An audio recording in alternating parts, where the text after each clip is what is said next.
Qizaloq guli va sehrli o'rmon. Bir zamonlar tog'larning etagida ko'klamning to'liq ochilgan gullari bilan bezatilgan mo'jazgina qishloq bor edi. Shu qishloqda Guli ismli yosh qizaloq yashardi. Gulining eng katta qiziqishi o'rmonni sayr qilish edi. U yerda u har kuni yangi sarguzashtlarni kashf etardi. Bir kuni Guli o'rmonning chuqurroq qismlariga kirib ketdi va o'zini sehrli dunyoda topdi. Bu yerda daraxtlar gapira olar, hayvonlar inson tilida so'zlashar va har bir gul o'zining hikoyasiga ega edi. Guli o'rmon ichida kezib yurganda, u bir chetda yig'layotgan kichkintoy tulkiga duch keldi.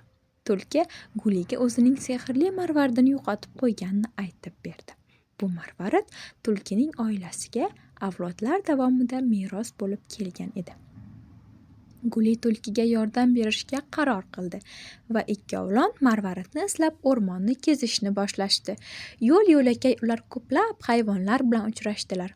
Aqlli bug'u, o'ynoqi quyonlar va hatto shamol bilan suhbatlashadigan daraxtlar. Har bir mavjudot ularga marvaridni topish yo'lida yordam berdi. Biroq hech kim aniq joyini bilmas edi. Nihoyat ular marvaridni topish uchun yordam bera oladigan qushga duch kelishdi. Qush ularga marvaridni kuchli shamol esganda o'rmonning eng baland daraxtiga uchib ketganini aytdi. Guli va tulki birgalikda o'sha daraxtga yetib borishdi. U yerda yashil barglar orasida marvarid yaltirab yotardi. Tulki marvaridni topganidan xursand bo'lib, Guliga minnatdorchilik bildirdi. Bu sarguzasht Guliga ko'p narsalarni o'rgatdi. Do'stlikning qadri, tabiat bilan uyg'unlik va murakkab vaziyatlarda sabrli bo'lishni. U o'rmondan qaytganida uning ko'zlarida yangi bir chaqnab turgan hayotga bo'lgan muhabbat va hurmat yorqin ko'rinib turardi.